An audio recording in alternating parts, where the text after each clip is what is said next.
I have a question. If I may, it's not an easy one, but it can be very brief. I would like to know your thought about if you can compare the notion of time of Rosenzweig with the notion of time of Arne Bergson, just very briefly. Because I think it's very, very similar. Sorry about that. Okay, I would think. I don't think I could give an easy answer, but I would make like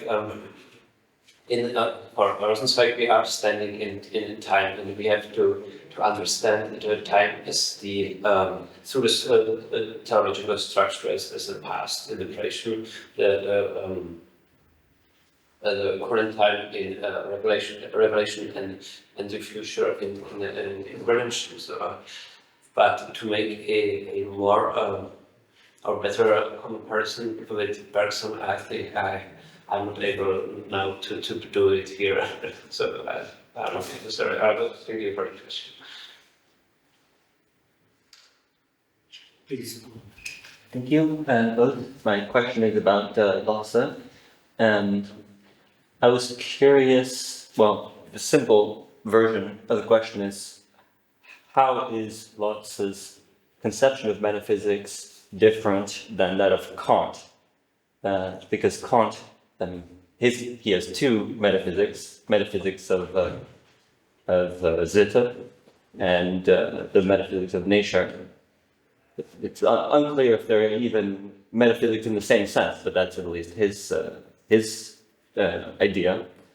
But I asked the more complex version, or my motivation is when you were describing the metaphysics of normativity, it seems like it exceeds, your first description of his metaphysics, that it isn't proofs for structures of objectivity per se, but kind of an inquiry into the legitimating conditions for a thought to say that something must be in accordance with its own criteria of value. And so that clicked to me as to how the philosophy of value and the metaphysics fit together. But when sort of towards the end, this metaphysics of normativity, of personhood, it seems like that regulative distinction or regulative constitutive distinction becomes unified in some way with the notion of personhood, because personhood is both the object of the inquiry of the metaphysics of normativity and also the criteria of validity on the side of thought, since a person has to be, only a person can recognize a person. So I was curious about if you think that last part sort of, I guess, exceeds this Kantian notion of metaphysics, which I understand to be more similar to Lotze's than Hegel's, as you were saying. But yeah, if he also has the critique of Kant's notion of metaphysics for that reason. Well, that's a big question, very interesting question, and also very complex. The main point that I would touch here is that for Lotze, metaphysics, the object of metaphysics is reality itself and not just experience, subjective experience, a fact. So, in this, I think that Lotze's metaphysics is different from Kant's conception of critical metaphysics. But of course, for Lotze, we can speak of reality beyond experience only insofar as only if we assume that this reality conforms to the laws of thought. So even in Lotze's metaphysics, there is a critical stance. Okay, so I would say that for the first point. On the second point, Yeah, I agree that the Lotze's discourse on personality exceeds the what I said earlier. So his conception of critical metaphysics in a certain sense. But the fact is that in Lotze there is a metaphysics strict to sense, in a strict sense, which is grounded in a priori reasoning. Okay, and the outcome of this a priori metaphysics, in a strict sense of the word metaphysics, is that we have to think reality as one, okay, as a unity. But we cannot establish what this unity is. So if we ask ourselves what this unity is, we are overcoming a priori metaphysics, and we are in the field of the philosophy of religion. Okay, so philosophy of religion in Lotze's system is different from metaphysics in the strictest sense of the word. Okay, so maybe this is why you said, and I agree, that Lotze's theory of personhood exceeds metaphysics, if I understood correctly. This is why the reason is that Lotze's conception of personhood is not a metaphysical conception, but it is connected to the philosophy of religion. So maybe this is the answer. Yeah. Thank you. If there are one more question, I would like to pose one to both the speakers. Jan, you told at a certain point about this dialogue theory by Rosenzweig, and in particular the concreteness of dialogue, not only as so to say, religious dialogue, but as something which, for the first time, makes come up the possibility of personhood itself. No, in Genesis, no, God, there is this dialogue. Adam is possible because God not only created him but also spoke to him. And in the very beautiful book of Rosenzweig, Vom gesunden und kranken Menschenverstand, his theory of language, I think, is one of the most valid and interesting of the where the concreteness of language is captured exactly by this, I think, this dynamic. The fact that there is no possibility of language before this dialogic dimension. Maybe I pose it the question and then you ask. To you, Giulio, I would like to ask something about the influences of Lotze's thought by Hegel, because you spoke about Wechselwirkung.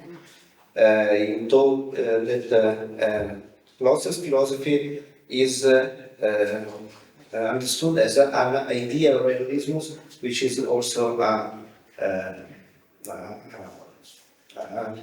keyword in Fichte's philosophy, and also this foundation of logic itself and reality in axiology. It reminds me a very typical Fichtean movement of thought.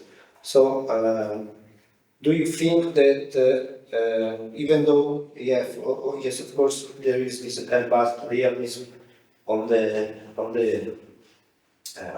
ground of Lotze's rethinking of Kant and Hegel, what should be the influence of Fichte? Thank you.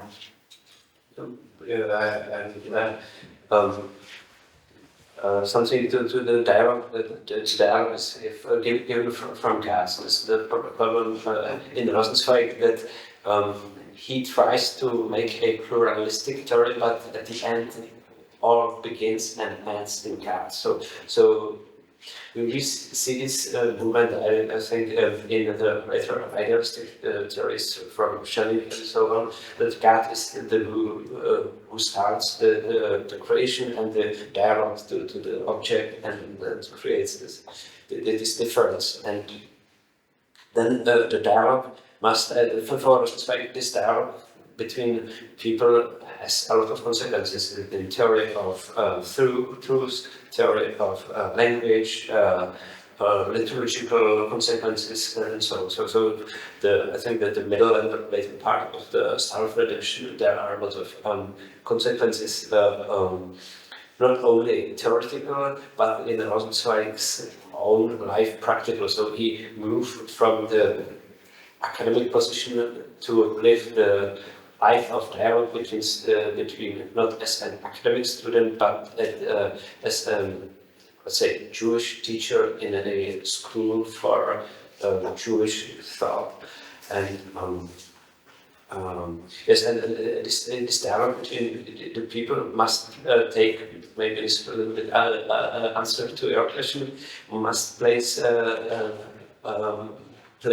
itself in time. So we are standing here, I must wait before you end your question, and then I must answer. So the quality of time and place as well here a structure. It's not a priori thought which we can find somewhere, but we are speaking here in time. So I don't know if it answers your question or not. Thanks for the question. Again, a really interesting question. There is a clear influence of Fichte on process philosophy, and Lotze himself is quite explicit in saying that there is this influence. He quotes sometimes from Fichte's works, and he also says explicitly that his conception of a reality as connected to value is a Fichtean conception.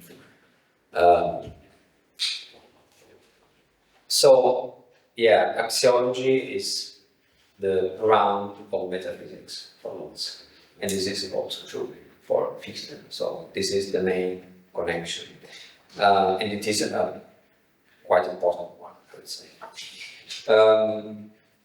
But Lotze criticizes also Fichte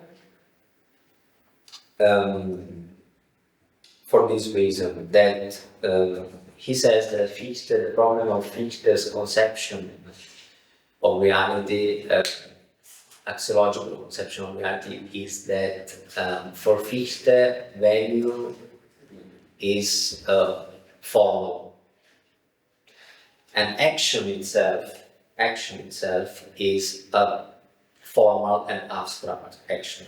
It's not concrete. But if we are speaking of reality, we have to find something that is concrete, as reality is. So we have to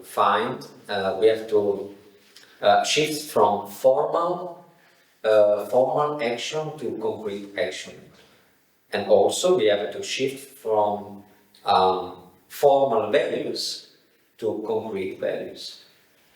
So this is why Lotze's system ends in a philosophy of religion. And this is why also Lotze conceives actions as reciprocal actions between concrete and finite spirits, and not as the infinite action of the principle, of the ego. This is what Lotze would say. Of course, there are many problems in that, because there is also, I think Lotze has in mind the first Wissenschaftslehre, not the second, if we call it this way. because of course in the second Fichte there is also a conception of the absolute and the relation between absolute and the ego and the mind and so on, that Lotze considered as the first research of that. But maybe if we consider also the second Fichte, maybe the points of contact would be more could be many and even more interesting. So, yeah. Thank you. Thank you. Please. Yeah, just to remark on this, I mean, what you just said, this both interest in, I mean, Fichte's, the Revelation book, the critique of, which is mistaken for Kant's fourth critique or something, right, at the time, it is a confrontation with the fact that Kant's moral theory does not imply a concrete theory of action. I mean, basically, there's nothing within the category, the practical reason, the analytical practical reason, which would prohibit you from withdrawing from all human interaction, out of a sense that I don't want to risk the possibility of doing evil to anyone. And this metaphysics of revelation, in a critical sense, from Fichte, is essentially, seems like the way to solicit action. Revelation is a way to, why do we feel the need to act anyways? Well, it's because there is a transcendental necessity for revelation. But then Kant, he endorses it, but then he says, I don't completely agree, and then he does this religion within the bounds of mere reason, which sounds much more like what you were describing about Lotze's critique of Fichte, because the religion, I mean, it's the categorical imperative now just put into a human community. So it loses this, it's not called critique of pure practical reason, because pure practical reason is the whole point of Kant's.